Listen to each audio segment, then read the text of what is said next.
Hello guys, so Lolo, this is for Sagittarius.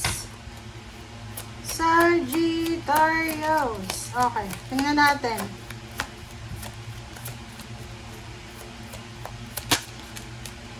Okay, male, female. Wow.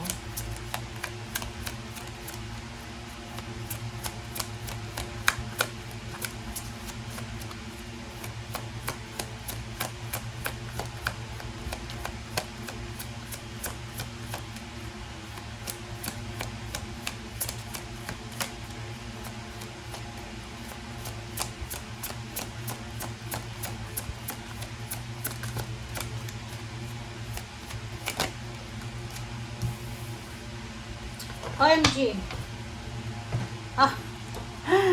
Okay, Sagittarius. Ang nakikita ko kasi sa'yo dito, maybe this is about relationship, about mag-ex, ex-wife, ex-husband, ex-boyfriend, girlfriend, ex-friends, parang ganon. So, posibleng makatanggap ka. It's either a subpoena, it's either a letter from the judge, from the government, or from, parang official siya. So, posibleng makatanggap ka ng ganyang klaseng sulat and dokumento na posibleng tungkol ito sa hiwalayan nyo.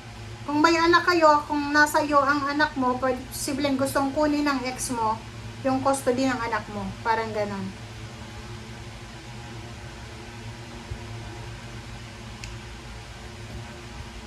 And if, for example, yung ex mo, na niloko ka,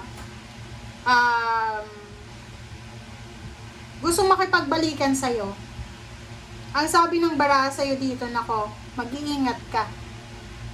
Maging careful ka sa mga decision making mo. Okay?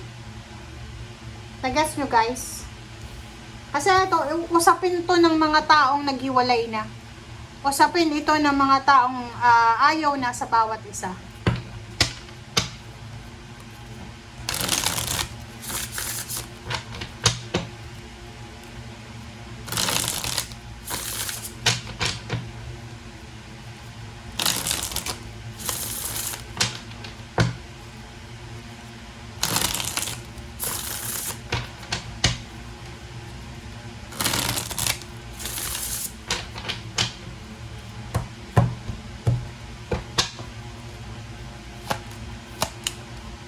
Alright, so Page of Cups and the Sun. Page of Cups and the Sun. So, sa nakikita ko sa'yo dito,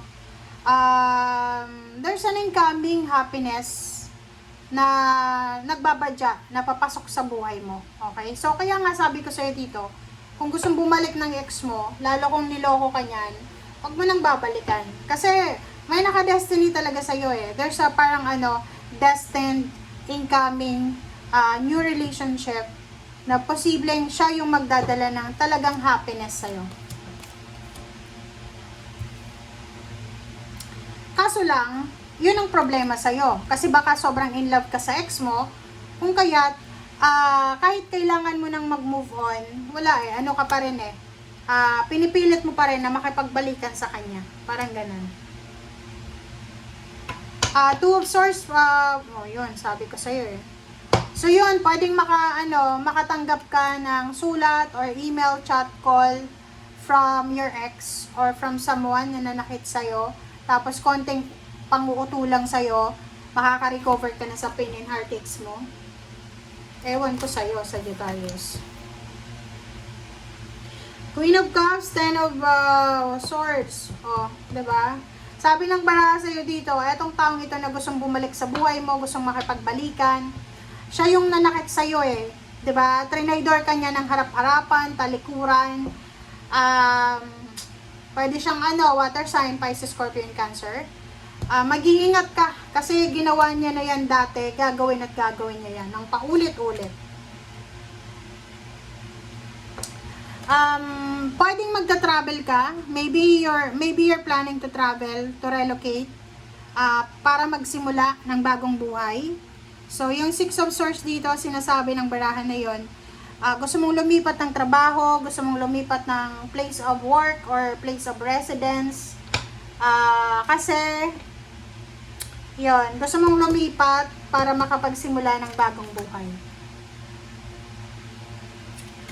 Okay, Nine of Cups and the World card. So, sa nakikita ko sa'yo dito, ang sabi ng bara sa'yo dito is, ano to, your happiness, nakadepende daw yan sa'yo. Okay? Kung gusto mo talagang mahanap yung achievements mo sa emotional happiness, ikaw yung nakakaalam nun. Okay? So, ibig sabihin yan, nasa kamay mo. Kung ano yung decision mo, kung gusto mong maging masaya, or gusto mong magpaka lungkot, or kung gusto mong palagi kang niloloko. Okay?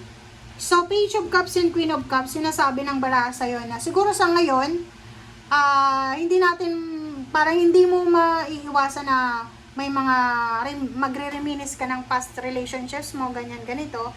Pero sinasabi ng barahan na darating ang araw na makaka-recover ka din sa kung ano man na pain and heartaches na yan.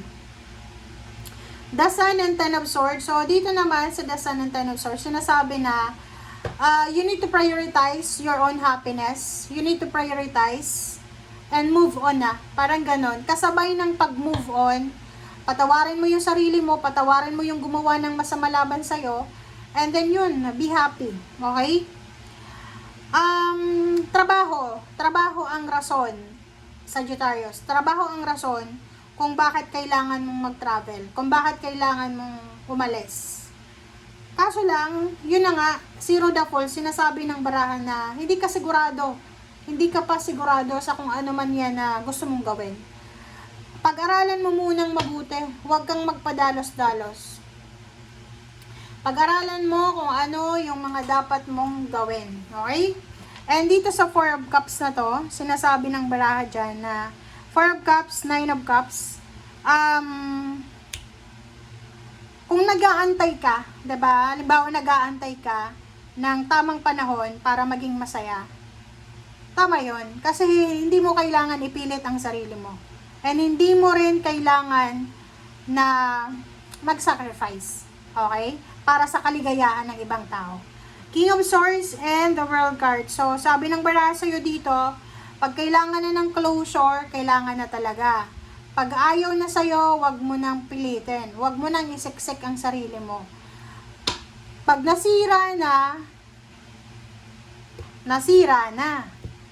Kasi yung mga retrogrades na yan, mga eclipses na yan, pag hindi mo tinigilan yung pagbabalik doon sa mga nasira mo, na relationship, na kung ano-ano, paulit-ulit lang yan. Wala yung katapusan. So, kailangan, sabi nga ng baraha, pag tapos na, tapos na.